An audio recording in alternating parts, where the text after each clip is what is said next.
Marketed as being tiny and mighty, the Insta360 Go 2 is certainly that. There's a ton packed into this small frame, and the portability and ease of mounting make it incredibly desirable. Although does that necessarily make it a better buy than the benchmark setting GoPro Hero 10?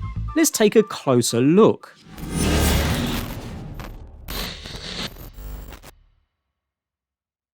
We've touched on a few of the main differences here before getting into some side-by-side footage, and saying that, let's start with the form factor. The Go 2 is tiny, and that also makes it much lighter than the GoPro 2, even when it's in its charging and carry case. This makes it seriously portable. You can throw this into your pocket or camera bag without worrying about scratching lenses or screens, for instance.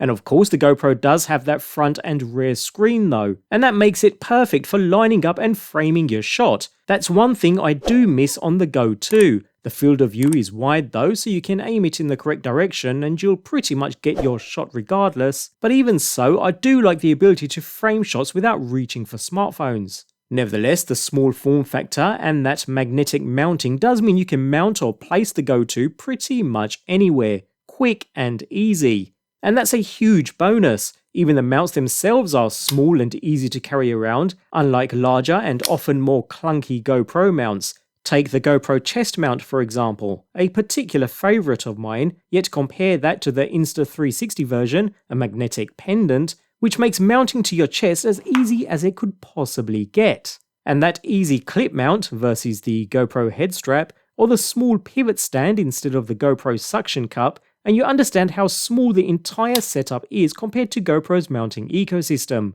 I also find the usability much easier overall. Even once mounted, with a GoPro you need an expensive accessory to act as a remote control. Although with the Go 2 it's all built in. That charging case doubles up as a handy remote too, a feature I find incredibly useful. One more point to note before we get to the video comparison, with a GoPro you do need to plan and prepare your shots somewhat. And that includes preparing your mount and then setting all of your capture settings before you hit that record button. And there are a ton of settings and options to choose from, definitely a plus point for the GoPro. You can really customize this thing in some depth, whereas with the Go 2, you simply switch to Pro Video mode and hit the record button. That may sound quite basic, but it works really well. You see, the Go 2 records at its highest settings regardless. It doesn't even apply any stabilization. It's the software that does all the work. So you can change your footage orientation, apply video stabilization, which works beautifully well by the way,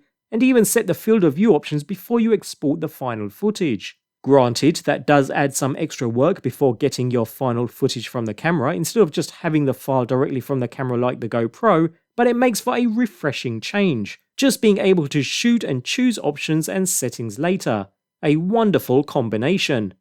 Anyways, let's get on to video quality here with a side-by-side. Now bear in mind, while the GoPro can shoot up to 5.3K, we have it set to 4K at 30 in this example, while the Go 2 records at 1440p and has been upscaled for this video. Otherwise the footage is raw, directly from both cameras, no editing whatsoever. The Go 2 even has some advantages here. While with the GoPro I love being able to frame the shot thanks to the built-in display, it's a bit of guesswork with the Go 2. The GoPro does require an expensive max lens mod in order to provide true horizon leveling though. Yes, it has basic horizon leveling in camera, but that's limited to a narrower linear mode. Whereas in this footage I've kept both cameras in wide to capture more of the shot, meaning there is no horizon leveling here with the GoPro, not without that expensive mod accessory. The Go 2 on the other hand has it built right in, and it's always on by default. In fact, this very video was captured with the Go 2 in a horizontal orientation, and the leveling works superbly well. Stabilization works wonderfully on both cameras. In fact, it looks more pleasing to the eye with the Go 2 thanks to that horizon lock. But bear in mind the GoPro does this in camera, whereas we have to use the smartphone app or computer software to apply stabilization on the Go 2. So it's an added step after video capture. All in all though, the video taken is really pleasing to the eye and on par with the GoPro, which is very impressive considering the smaller size and weight. Just the fact that we can even talk about the Go 2 in comparison with the benchmark setting GoPro is impressive in itself. I'll leave you with a little more sample footage for now. I'm certainly happy with the performance from both, Personally, I see the Insta360 Go 2 as more a life logging camera, so a slightly different route to the GoPro due to its mountability and sheer ease of use. But please do leave a comment below on which you feel provides the better image quality, on YouTube at least, and whether the Go 2 really does top the GoPro.